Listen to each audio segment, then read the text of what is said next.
السلام علیکم۔ دینی اجتماعات پر اعتراض کرنا۔ احقر کے ایک مخلص دوست نے داعی اللہ حضرت مولانا عمر صاحب پالنپوری رحمۃ اللہ علیہ کا ایک عبرت آموز واقعہ سنایا جو یاد رکھنے کے قابل ہے، جس کا خلاصہ یہ ہے کہ موصوف سے بعض ماڈرن ذہن والے لوگوں نے کسی سفر کے دوران یہ کہا کہ آپ دین حضرات جا بجا بڑے بڑے اجتماعات و اجلاس کرتے ہیں جس میں لاکھوں لاکھ روپیہ ملت کا خرچ ہوتا ہے۔ اگر یہی روپیہ بچا لیا جائے تو ایک بڑا کالج یا یونیورسٹی بن سکتی ہے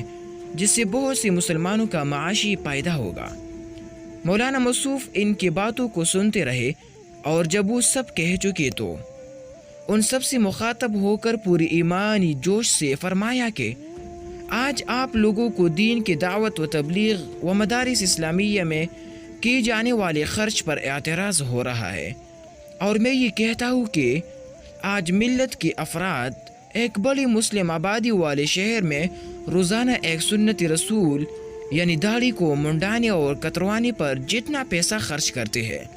اگر ہر دن کی روپیہ کو بچا لیا جائے تو اس پیسہ سے ہر دن ایک اسکول اور کالج قائم ہو سکتا ہے۔ تو آپ لوگوں کو سنت رسول کے مٹانے پر جو خرچ ہو رہا ہے اس پر تو کوئی اعتراض نہیں، اور دین کی اشاعت میں جو تھوڑا بہت روپیہ لگ رہا ہے جس سے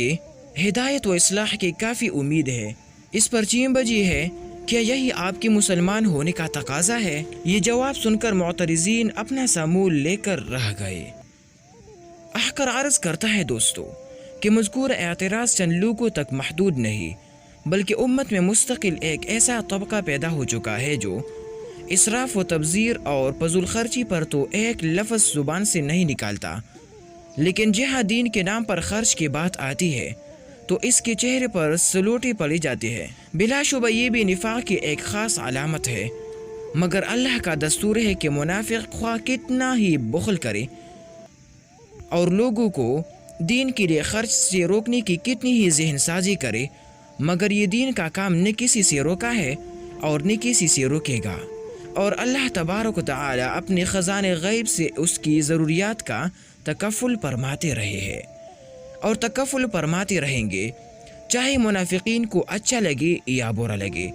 جن مالداروں کا مال اللہ کے نزدیک مقبول ہوگا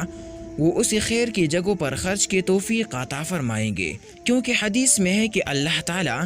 صرف پاکیزہ مال ہی قبول فرماتے ہیں، اور جن کا مال اللہ کی نظر میں مقبول نہ ہوگا وہ دین کے مصارف سے دور رکھا جائے گا۔ ہم سب کو چاہیے کہ موقع بموقع